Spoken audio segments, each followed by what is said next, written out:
I've opened up something special. I'm offering a complimentary coaching session, and I invite you to wisesquirrels.com/coaching right now before it fills up.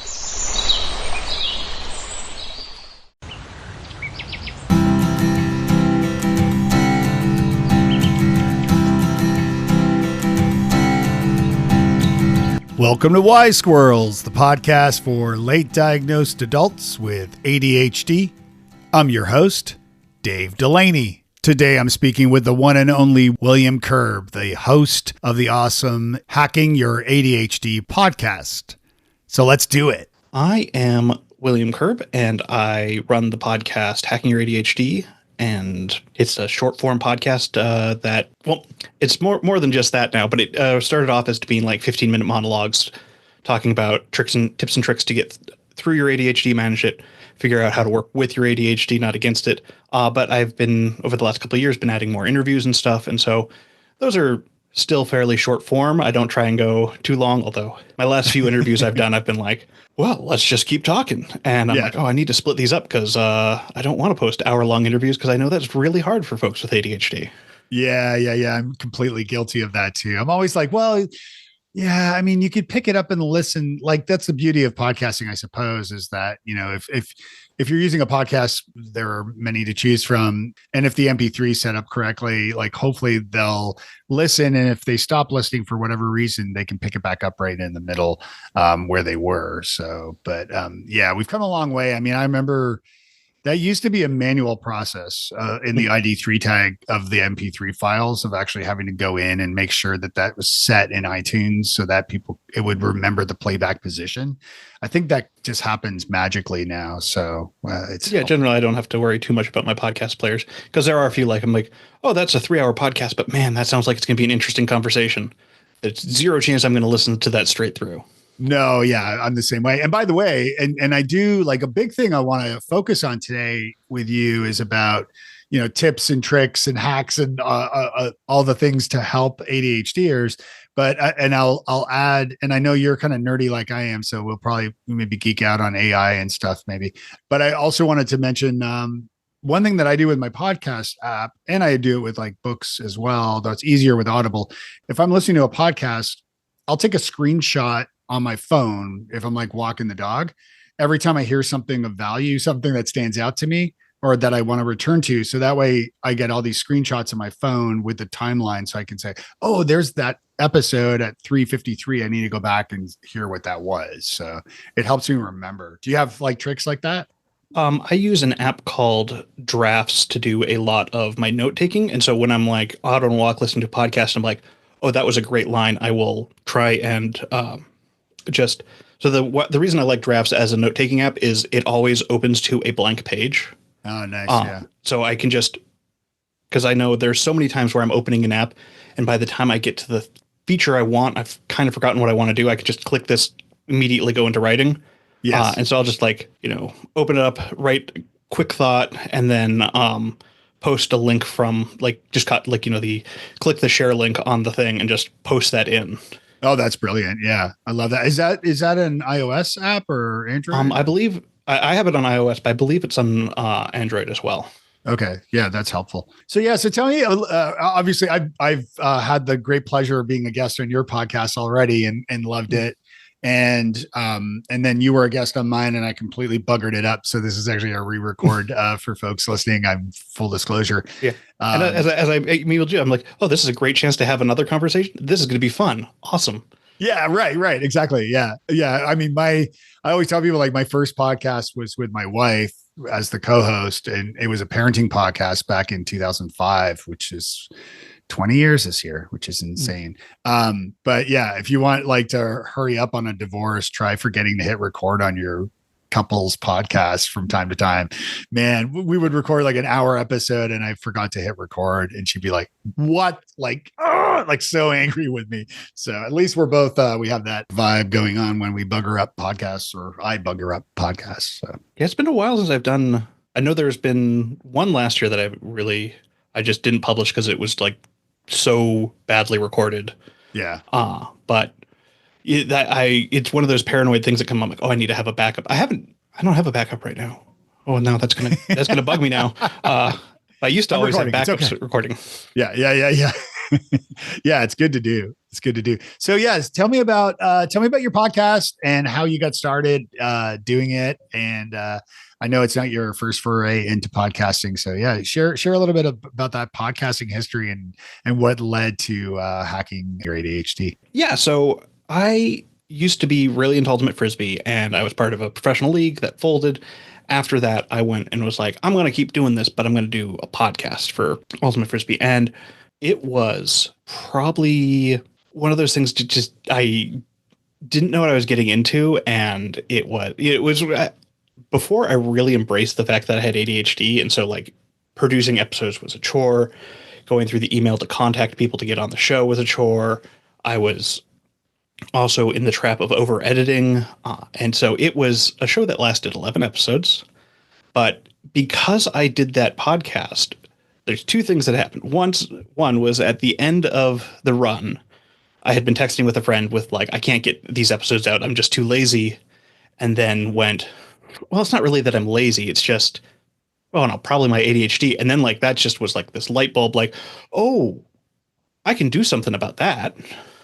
Uh, Ah, which is something always wanted. I've written about quite a few bit is that like lazy is something that's really hard to do about other than just trying harder. And so mhm. that's why I kind of love the label of ADHD because I'm like, oh, I can do something about ADHD. I can work with that. Yeah, But with lazy, I'm just got to try harder. And that's such a bad solution most of the time.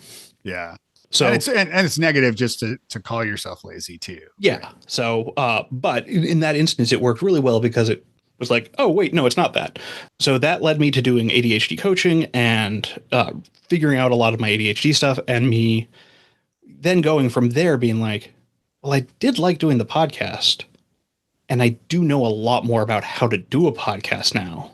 Yeah, And so I'm like, I'm going to take the things I didn't like about doing that podcast, like length and uh, doing all the guest booking and stuff, yeah, and just not do that. I'm just going to do monologues, short form, the kind of stuff that I would have liked to hear while I was going through my initial ADHD journey. Like I want to have these short things like here's what to do about this particular issue. And so initially the plan was like I'm going to focus really heavily on these tools for how to do. I'm like ADHD toolbox or something, and I'm like writing these episodes and I'm like keep coming back to like, well, it's not really the tool here that's really important. It's how you use this tool and this. And so I'm like, okay, this is not going to be a show about using tools. This is going to be a show about the strategies behind the tools. And yes, so that kind of led to me changing the direction of how I wanted to do the show, renaming it from a tool focus into hacking your ADHD, which because it spent a long time being like, for a name that feels so generic, it spent a long time there. Because at the time I was like, reading Life Hacker and all those other things, yeah, and but I was like, oh yeah, I just had read a description of what hacking was as a um, novel approach to solving a problem, and I went, yeah. oh, perfect. That's perfect. That's exactly what I want for this show. We're taking these novel solutions to trying to solve our issues with ADHD because doing what we think typically would work doesn't. It's interesting too. Like the word hacking, actually, you made me think because traditionally hacking always had a negative connotation to it because you would think of something nefarious going on or some DEF CON or Mm. whatever, like black hat trickiness. But at the same time, and I think it's really very much with Web 2.0 and sort of the adoption of things like podcasting and other mediums, and of course social networks before they all went evil. But but back in the social web days of blogging, and as I said, like Web 2.0, you know, when social networking sites opened up their APIs like Twitter back in the early days and so on, where developers could actually get in the sandbox and play with their code and actually come up with new and cool and fun, creative things that would work off of, that API. People started getting into like sort of hacking for good in a sense, I Mm-hmm. think. And there was like hackathons and things like that. And people realized that like, oh wait, like this hacking thing is actually it's a really good thing. It's a positive thing. Yes, there are negative hackers, sure, but at the same time, when it applies to self-improvement and working through things, including your ADHD or hacking, mowing your lawn with a robot mower or whatever it is. So I think it was a good choice. What year, when did you start the podcast then? Because it's been a while. Yeah, it was 2019 now.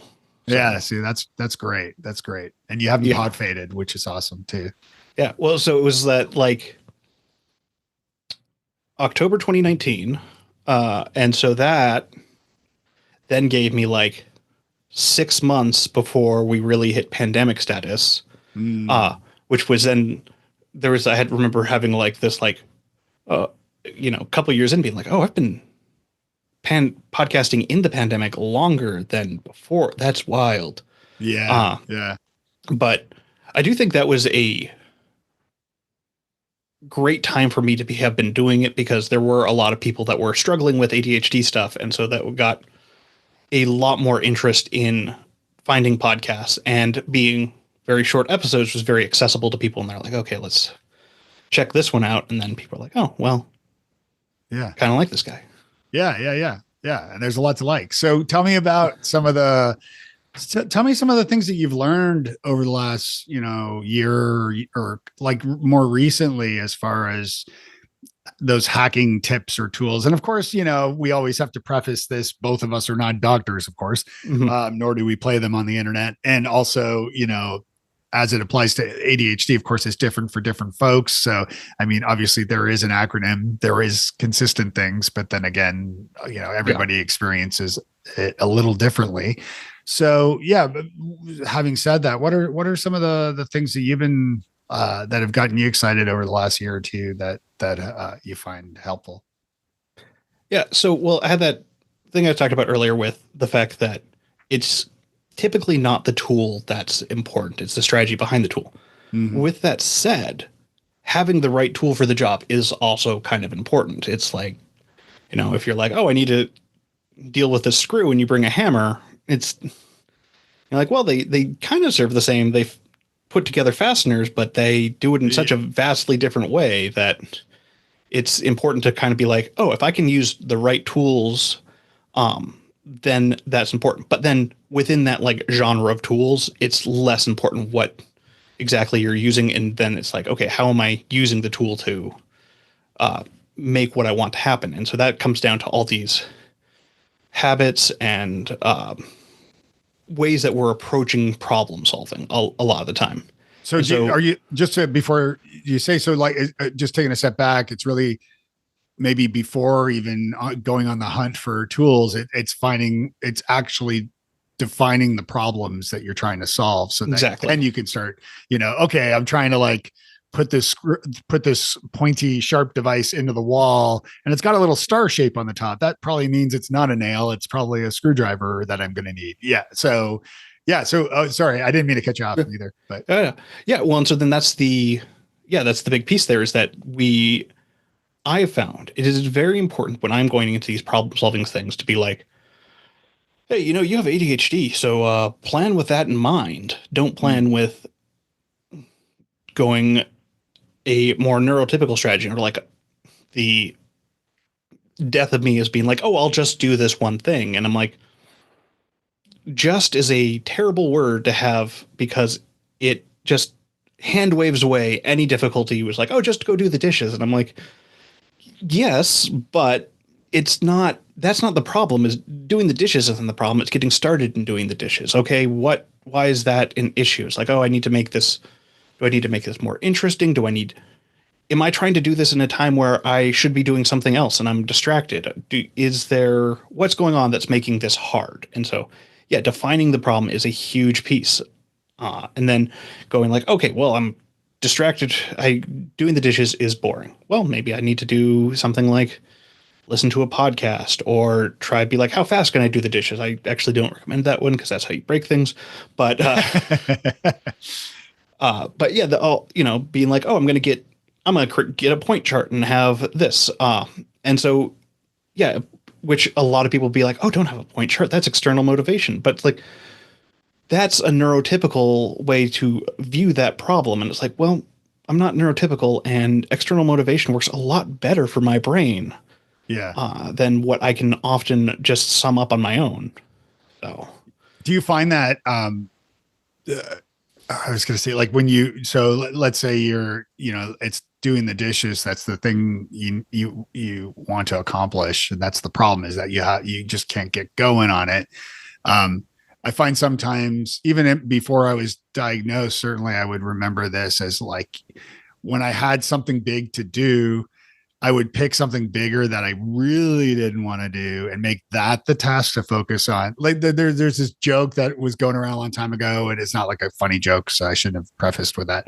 So we're not going to be like, oh, that's hilarious. It's not that at all. It's not haha funny, but it's this point about, if you want to accomplish something, like if you want to write the book, then plan to do your taxes. Or if you want to clean your house, plan to do your taxes, or something that you just dreadfully don't want to do. And I told you it wasn't funny.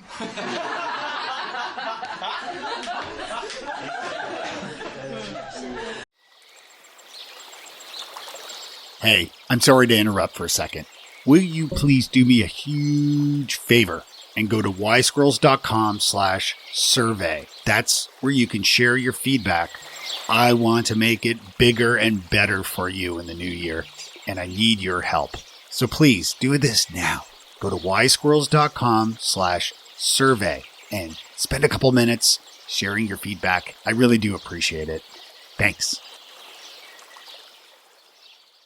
Yeah, it was productive procrastination. Russell Ramsey called it, what was it? It was a product. It was like productivity or procrastivity. That's what it was. Yes. Yeah. Yeah. And I mean, that can be a great strategy when you're like, well, I don't really need to do this, but if I say I'm going to do it. Yeah. And, so, I mean, that was something I did last week where I was like, oh, I'm going to do this other thing. And I'm like, well, I had something pop. I'm like, well, I'm just going to do this other thing that I know I need to do. And I just, started doing this writing for this other project. I'm like, thank God I did the writing, because I wouldn't have done the other thing. And the writing was great to have gotten done. Yeah, that's it. Right. And I think that fits into that sort of laziness mentioned earlier, that, because I always, like, when I talk to my therapist about getting stuck in things and so on, I always add that, like, it's not that I'm sitting watching Netflix all day.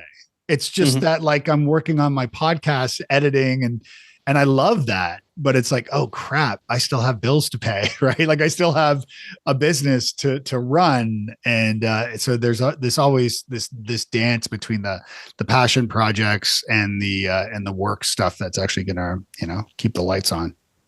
Yeah, absolutely. And because we can't just always do what we want.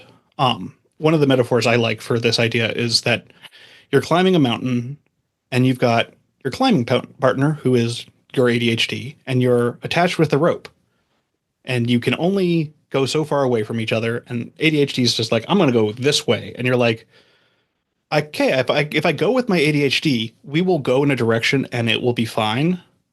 Yeah. Ish. But who knows where we're going to end up. Right. And if I just try to go off in the other direction, we're going to just pull against each other. We'll probably fall down the mountain. So it's, okay, I have to work with this person that is tied to me. And maybe we go a little their way, maybe we go a little my way, but we figure out how we're going to get to the goal that we both want to get to.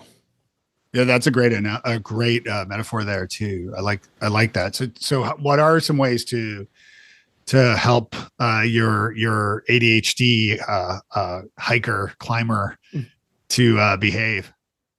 Well, it's being like, well, what do they want? And often it's like, okay, my ADHD wants something that's interesting. Because we have a very interest-based nervous system where it's like, oh, if we're fired up about doing something, it doesn't really matter how boring it is.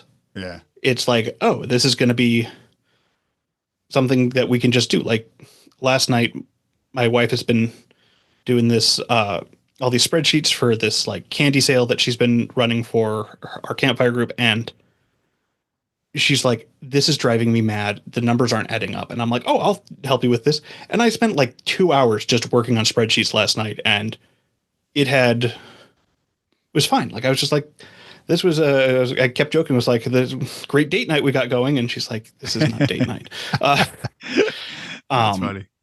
but it was like, yeah, it was just because I was like, in my head, I'm like, I'm going to find the problems. It's going to be great. And so that just led with interest, even though all I was doing was like poring over spreadsheets, looking like, does this match to this number? Okay, where did this discrepancy come from? And being like, okay, we didn't enter this one here. And so even though it was a very boring thing to do, it was like the evening went by very quickly. Yeah, you get hyper focused in that problem solving mode, and you're, and it's something that you enjoy doing. Like spreadsheets to me have never been something that I overly enjoy. However, I do now that like I've discovered, integrating like ChatGPT into my Google Sheets, and now I'm like, oh wait, I can make scripts and run the scripts, and they can so now I've started doing things like exporting all of last month's calendar meetings into a Google Sheet from my Google Calendar using a script in the apps or the app script that I concoct through ChatGPT. I use that code, run the script, and then it spits out all the names of the people I met with last month and reminds me who I should follow up with. That's a good one. Yeah. So, and it's all, if you have a Google Workspace account, then it's free, and it might be free without it anyway. But so yeah, I've been getting into the weeds a little bit, doing things like that, like just trying to keep on top of the work that I'm doing, and how I should be following up, and when I should be following up with people, without, and I've tried every CRM under the sun except Salesforce, because that's bloody expensive. And they just never seem to cut it for me. Yeah. I mean, I think that's like, finding that right tool of being like, oh, I don't need this overall big system. I just need something that works kind of like I can just push it through and be like, oh yeah, just do these things, and I can add them to my to-do list, and it's a lot more manageable that way. And I think it's a lot of the big systems I always have trouble with because they're a little bit too hands-off, if you know what I mean, where I'm just like, oh, I can just kind of set this, and then I'm like, then I don't have to look at it. And if I don't look at it, then I will not use it. And it's or they what's that feature creep term, where software, especially with software, the scope creep or scope creep. Yes, where they add like every bloody extra features, and they add so many features that they forget what they were originally. I think the one I'll pick on here is MailChimp, which was a great email marketing platform until they went into like all the create landing pages, create this, create that. And it's like, whoa, let's get back to the email marketing part and make sure that's working well. Not to pick on MailChimp, sorry guys.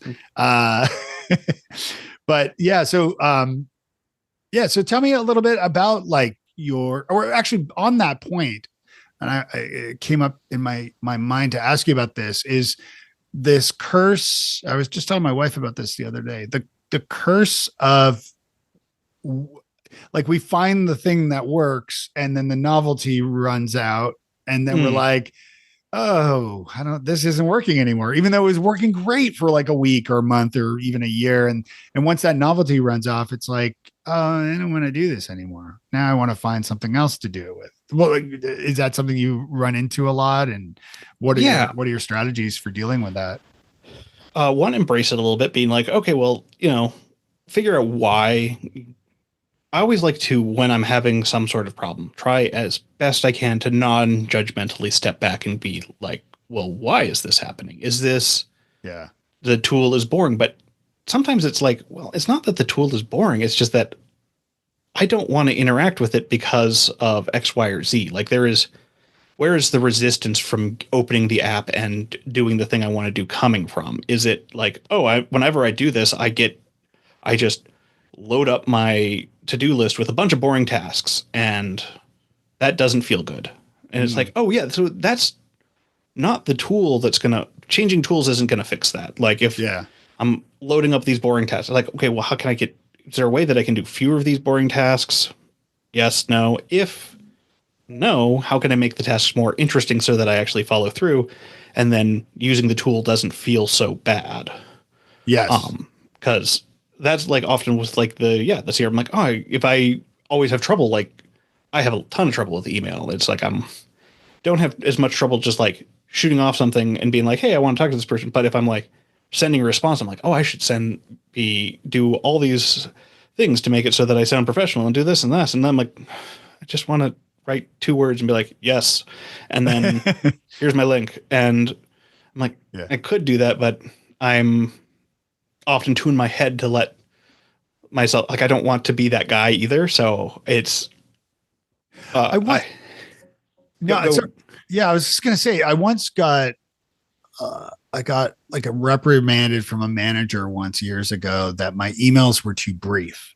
That mm-hmm, like, and I've always treated it. Now this is pre-diagnosis, so I wasn't even aware of my ADHD, but my my thinking was always out of respect for the person. Like if you send me like, unless it has to be long, but I think the shorter the email, the better. But she would just be like, yeah, but you didn't say like, you got to say like, hi, Will, I hope you're having a great day. Anyway, blah, blah, blah. Like, here's the thing, instead of yeah. just like, here's the thing. And thanks, Dave. Like I got reprimanded for that. And it was just like, I mean, it was silly but I suppose that's what some people expect. It's the same thing too, when like you exchange emails. I don't want to ever email somebody to say thanks because Mm-hmm. like, I mean, unless there's like this long heartfelt thanks about something, but otherwise it's like, if you're like, oh yeah, I went ahead and did the thing, you know, I don't want to have to clog up your inbox with yet another email you have to read that says just thanks. Like, Yeah. And you're just like, yeah, great. yeah, yeah, right. Thumbs up. Like, Yeah. yeah. And I do struggle with that sometimes because I wonder like if more neurotypical folks expect that or whether, yeah, it's one of those challenges of, Yeah. yeah. I've started working with producer assistant person, and they help me with some of my emails, and they will send like lots of thanks emails, and I'm like looking at them like, this is good that these are going out, but also I would never send these. Yeah, it's interesting. And then like with the use of like automation and all these things now. I mean, personally, I feel like automation, generally speaking, just irks me as far as like email automation and things, because if you write me and you're like, hey Dave, and I get, I'm sure you get so many too, but it's like, hey Dave, hey Dave Delaney, communication strategist about Future Forth and also Wise Squirrels podcast host. And it's exactly like my LinkedIn profile summary Mhm. or my profile headline, you know, and I get these emails all the time and it drives me crazy. And then I start to reply to them saying like, and I send them sometimes, but most of the time I don't. I stop because I'm like, I'm wasting time.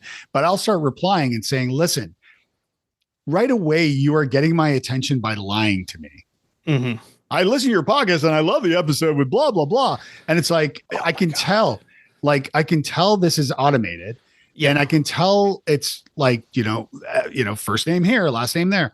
And because of that, you're telling me you're starting an email by lying to me. You're sending me an email saying, I love your podcast. Mhm. And you've never listened to it because you're sending the same message to everybody. And so why would you expect me to do business with you when the first thing we've done is you've lied to me? It Yeah. drives me Yeah. crazy. I mean, I absolutely hate you get those emails. They'll be like, oh, your last episode blank, when Yes. you mentioned blank, what I thought was really insightful. And I'm like, that was clearly AI generated. And I hate Yes. that. And like, I do understand, like, it can be very helpful to create emails with AI where I'm just like, oh, hey, just help me give me an idea. I like using AI for the step before I write email, where I'm like, what kind of things should I say? And then be like, okay, this is great. I'll use these ideas. Yeah. But I find a lot of people like skip that. They're like, I'm just going to go from AI to sending the email. And I'm like, that's where you have a lot of problems because then it looks awful. And uh, I read some study a while ago, or probably a headline of a study, so I don't know how accurate this is. But once people realize something is AI generated writing, their interest drops by like 90%. Mm. And like, or they're like 90% less likely to finish the article or something. Yeah. And I'm like, oh, I can totally see that. Like whenever I see something, I'm like, oh, this was not really written. This was generated. I, one, don't trust it. Two, uh, know that whoever was producing it probably didn't care that much. Right. Yeah. Yeah. It's a big red flag. And so are you using AI in your own kind of day to day? I know you've talked about it on your show a bunch. So I'm kind of prompting you here. Yeah, there's a number. So at the last big international ADHD conference in Anaheim, I did a presentation on outsourcing executive function with AI, and nice. Because so we have all these like executive function things. This is us dealing with our climber, and the way to think about it a lot for me is like, okay, what can I do that's going to just like make this a little bit easier? Maybe skip those steps that can be that I would get caught up in. Like one of the examples I loved is taking a picture of a room and then feeding that into like ChatGPT and be like, hey, what are the steps I should take to clean this room? And then it can be, because of how it can analyze pictures now, it will be like, hey, put away these things. And, I can be like, okay, break this down into steps. Where should I start? What kind of things would make cleaning this room easier? And like, asking questions like that and being like, okay, this now I have done this with my children and been like, here's a picture of your room. Here's what this says you need to clean. And they're like, oh, great, I'll do that. That worked really well the first 2 times. And then they're like, still don't want to clean my room, but I can still use it for myself to be like, okay, there, creating these larger bin ideas of where I should be cleaning and be like, okay, I'll just do this one section or that. Also other things like Goblin tools where you can like be like, I have this task of like, I need to do taxes or laundry or whatever, and be like, and then have it come up with a list of subtasks that you have to do. Because often what we do is we go, here's an item on my to-do list, and it's really a project. Yeah. And not, or we just don't know where to get started. And so having that like breakdown of tasks where we don't have to do it because that's a task in itself as well can be really helpful to be like, okay, I have this starting place. I can get going on that now.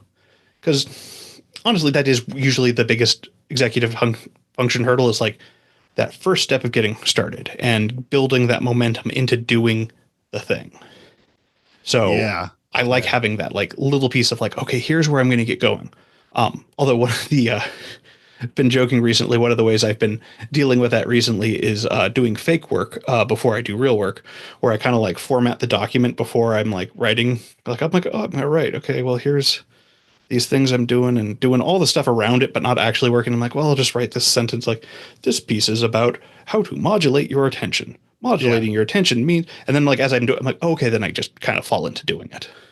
Oh yeah, it's like the Atomic Habits thing about like, you do like the most minimal work you can on something like, okay, I will only hit the treadmill for 5 minutes. And then, and then standing on the treadmill, and obviously, 5 minutes passes pretty quickly. And then you're like 10 minutes. Of course, this is me not standing on the treadmill. So I should also add that. My favorite version of that too is when I'm like stuck on the couch, or, I'm like, I got to get up and do something, but I just can't get myself to do that. Yes. I'm like, okay, can I wiggle my toes? Okay. Can I move my foot? Yeah. Move my foot and like kind of go up my leg. And I'm like, okay, can I like plant my feet to stand? Okay. Can I stand up? Okay, there we go. That's great. Actually, that's a great. I like that idea. I like that a lot, actually.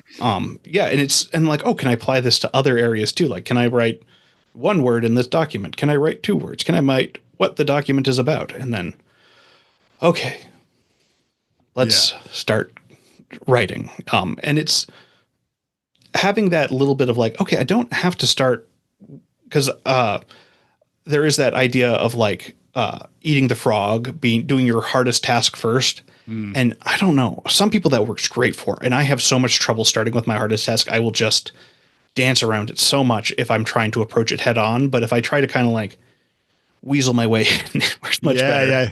Work on it for a few minutes. Yeah, no, I think I feel the same way too, because and I'm going to say some things that kind of generally speaking, generalizing, so unscientific, but as I find that like I'm quite creative, and so and my understanding at least is that mornings tend to be better for creatives, that to work on that creative stuff. And so yeah, if the frog is to do your taxes and you're like, oh, okay, I got to do that first thing of the day, it's gonna, I don't know, I think for me personally, like just doing that grunt work in the morning is just brutal, like just, and it's also, it just sucks the energy out of me. So by the time if I do it, because there's things I just have to do like taxes or whatever, then by the time the afternoon comes around, I'm just spent, I'm done, I'm out, and like now it's Netflix time because I just can't do anything creatively at that point.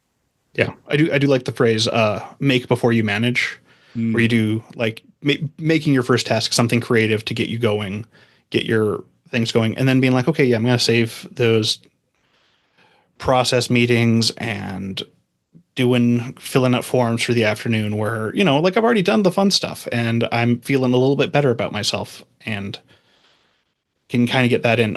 Yeah. And then also being like, yeah, well, okay, if I have to do my taxes, that's not the starting point, is not just being like taxes. It's like, okay, well, if I'm going to set up the space to do them, I'm going to make sure that I have everything I need. And if I do all that before work, then when I sit down to do it, I'm like, okay, well, I can actually do this because I've done everything I need to do. Right. Yeah. But and then a good question is, in this current administration, do we have to do taxes at all? Yeah, right. It's a great question because will the IRS exist in a couple of months? I don't know. That is a wild answer, but who knows? Who knows? Yes.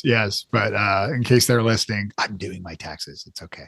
Yeah. I have my packet to do my taxes over here next to me, but for the record, we are doing our taxes. Yeah. Scout's honor. I'm definitely didn't drop out before actually becoming a scout. Right. So I often find that some of the most common like questions and feedback that I end up giving people is like giving themselves grace, those who are newly diagnosed, and just understanding that like you have a different, I always say it's an operating system, but however you want to phrase it, like, it's important to learn about ADHD, obviously, if you've just been diagnosed, and kind of get and learn about it the right way, which is not on TikTok. But instead, I mean, there's some fun stuff there, sure. Yeah. But in fact, personally, like and I've written about this a little bit, about the memes and the ADHD memes, and like, you're so ADHD if, or like ADHD is blank, and the stuff really irks me because I mean, I'm a pretty funny guy. I've got a good sense of humor. Don't get me wrong.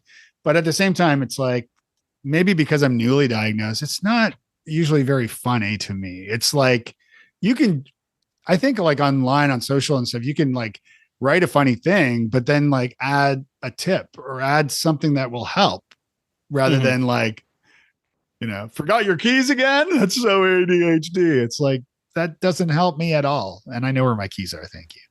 Yeah. Yeah. Because if I didn't know where they are, then I would really not know where they are. So I have to know where they are. Yeah. Right. Yeah.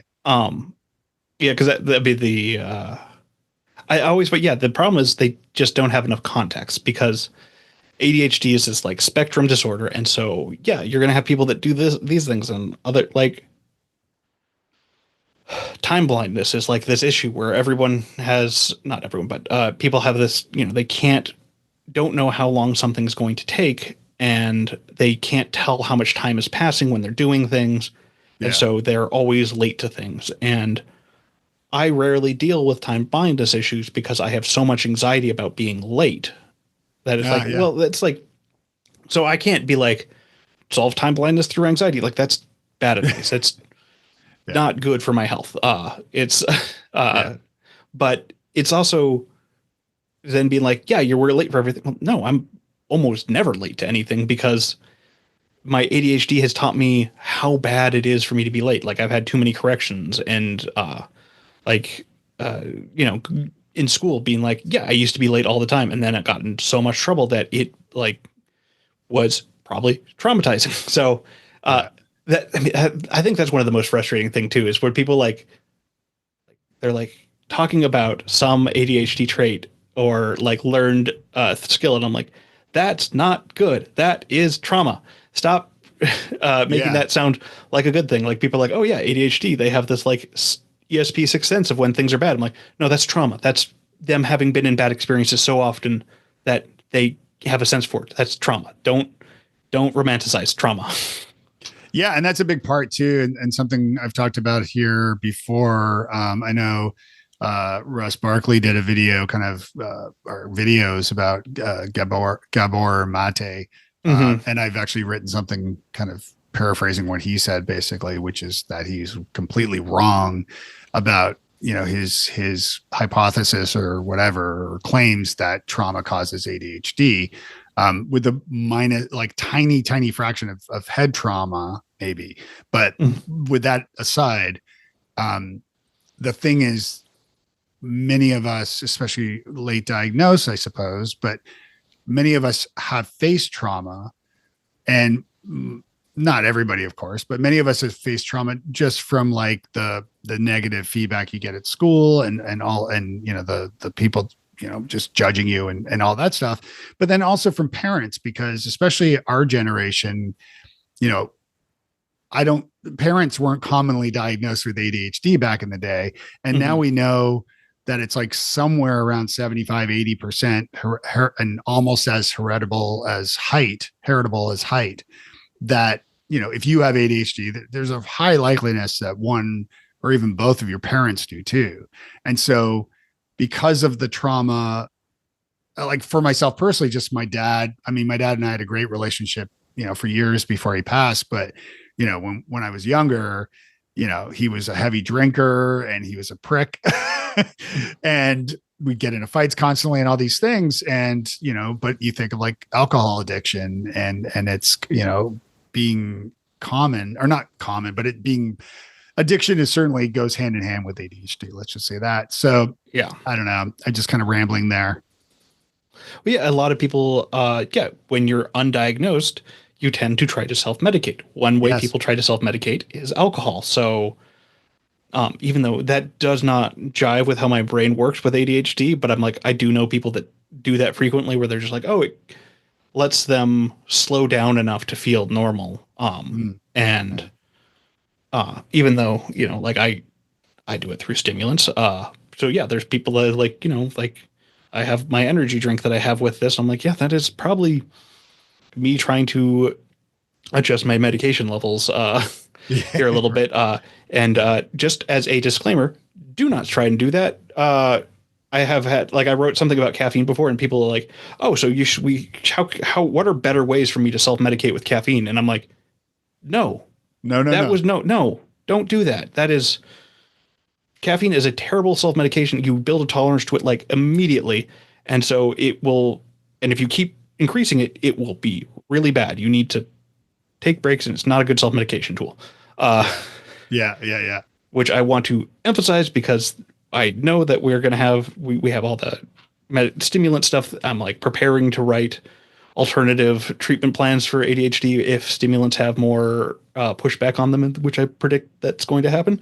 Yeah. In the kind of current political landscape, without making this all about politics, but certainly, with RFK Jr. being very vocal, about incorrectly so, and it's part of the thing that drives me crazy is that like he's right about a bunch of stuff, but he's wrong about a bunch of stuff, and it's going to really hurt us if he proceeds without realizing he's wrong about some of the stuff. So like the stuff like, and again, I don't follow it enough, but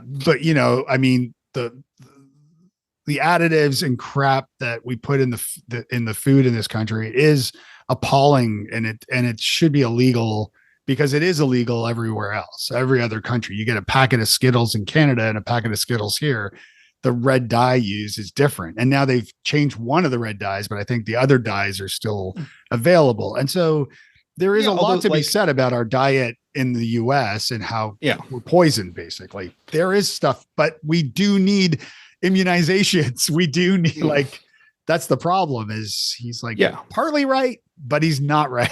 In most. Yeah. Well, and then like looking at so I spent, I was going to do something about food dyes at some point and like spent a lot of time watching very boring videos about food dyes from scientists at like the USDA symposium on it. And I was like, this is, you don't want people with ADHD watching this. But what you're saying is there's a small percent chance that they have a small effect on some people.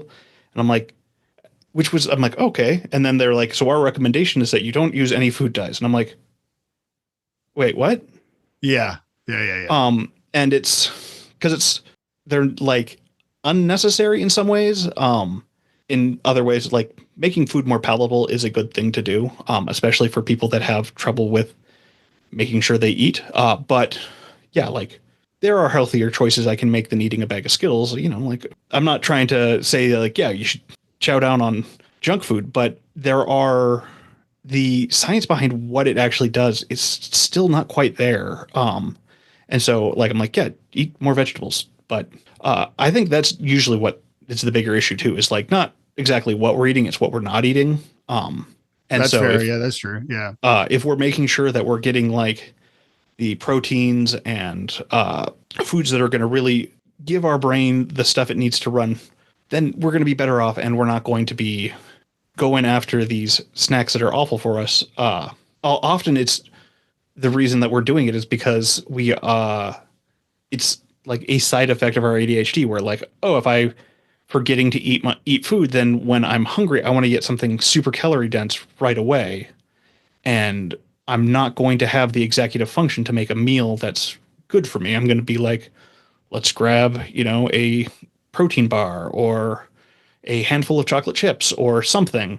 And that's probably not the best way to go about when I need food. And so it's like, okay, if I can build in these strategies to be like, okay, let's eat more vegetables. Let's plan my meals when I'm going to actually eat them. I know people are like, yeah, you just eat when you're hungry. I'm like, that doesn't work for me. I don't know when I'm hungry. And just like eat till you're satiated. I don't know when I'm full. This is that's a big part. That's a big thing because I've learned that. Well, I learned this a while back, but that when you feel hungry, you're typically actually thirsty, and if you just drink some water or something healthy, that would curb the hunger for a while. And if you feel thirsty, that means that you're probably getting dehydrated and that you're actually really thirsty and you really should drink something. So if you're feeling hungry, it could be that you're thirsty, drink some liquid instead, like water, something, not like a Coke or something. And then, and again, like there's like, first of all, I get a lot of and I'm not like a health nut by any means, but I do get a lot of my health information from countries outside of the US because I don't exactly trust.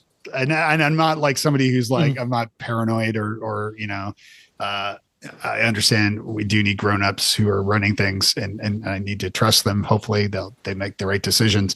God only knows right now. But usually that's the case. So it's not that I'm not trusting. It's just, I like to look at things from outside of the country to see what other countries are doing. And the way that certain chemicals and foods and additives have been banned in other countries, every other country almost, except the US, it gives me pause and for concern. I mean, and then it happens maybe in California where it has, and then it trickles on to other states over time, hopefully. Yeah. Well, and it's then you have to we call things different things. So a lot of people do the comparison of food dyes banned in Europe versus food dyes banned in the US. And they're like, they have different names. And so there's there's a number of them that are allowed in both, but they're like, why doesn't Europe use these food dyes? And it's like, because they call it something else. Yeah. Well, I think they're certainly safe. I'm not speaking about food dyes specifically. I just mentioned that with the Skittles example, but it is a fact that if you get Skittles in another country, yes, they have the same beautiful colors. They're not all white or black or whatever. They have the same beautiful colors, but they use vegetable oil, whatever. And I don't know what's in these concoctions. And of course, it's a pack of Skittles. So anywhere you eat it, it's garbage. You probably shouldn't be eating it anyway.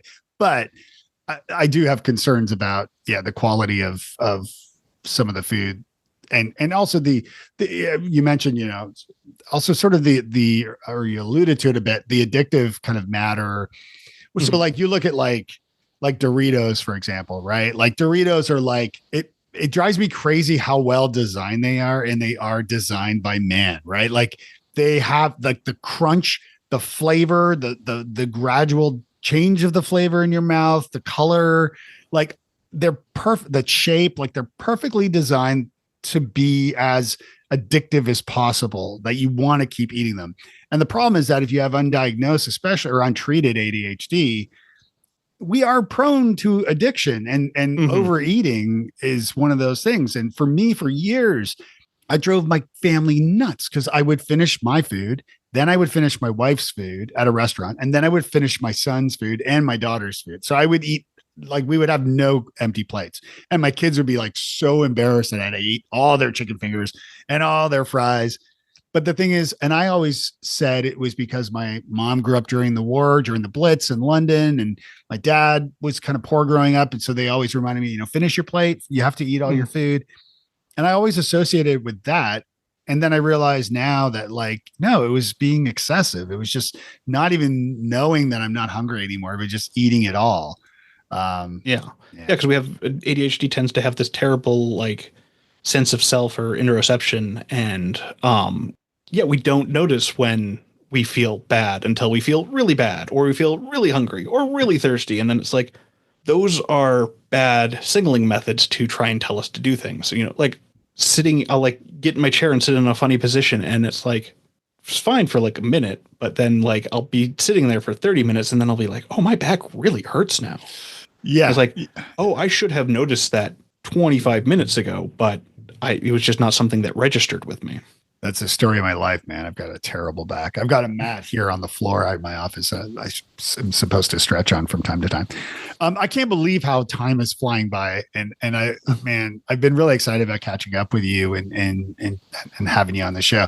Do you have anything that to plug, or anything you would like to add? The thing I want to make sure people know the most is that it's really important to remember that you have ADHD, and to not judge yourself for having ADHD. Like, that is one of the biggest things I've learned, is to go, I have ADHD. I need to solve problems with this in mind, and being like, like I'll be doing something like, why can't I do this? And it's like, oh, ADHD. Right. Oh, okay. How do I work with this?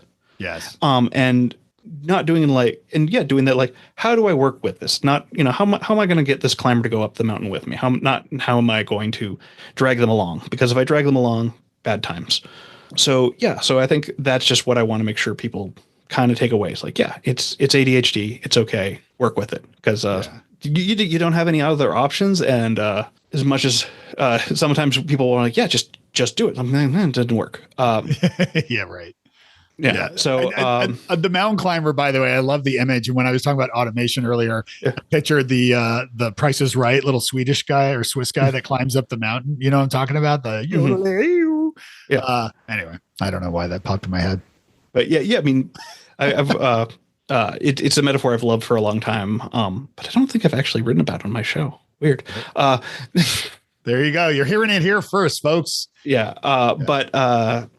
So people, do that. And then for people that want to know more about my stuff, at Hacking Your ADHD, I am now on YouTube and Blue Sky.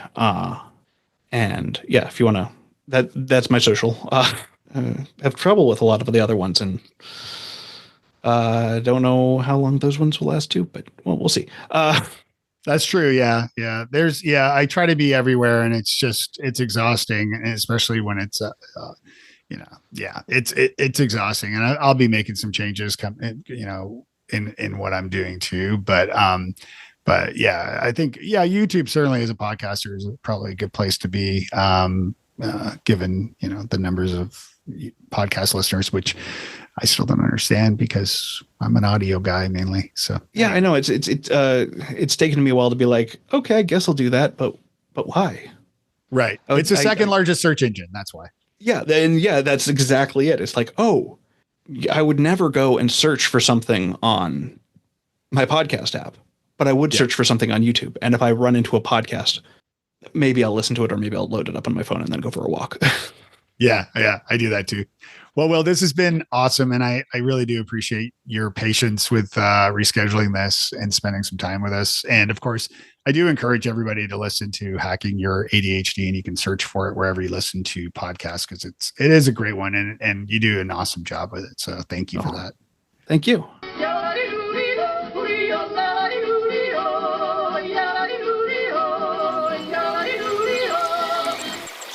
Thanks for tuning in to Wise Squirrels. Please make sure you follow the show so you never miss an episode. If you enjoyed the show, leave a review, please, and visit wisesquirrels.com/love for bonus content, audio comments that you can leave, membership information, free coaching, sponsorship details, booking information, and much more. Drop by wisesquirrels.com/love. Check out the link in the episode description below and explore now. Thanks again for listening.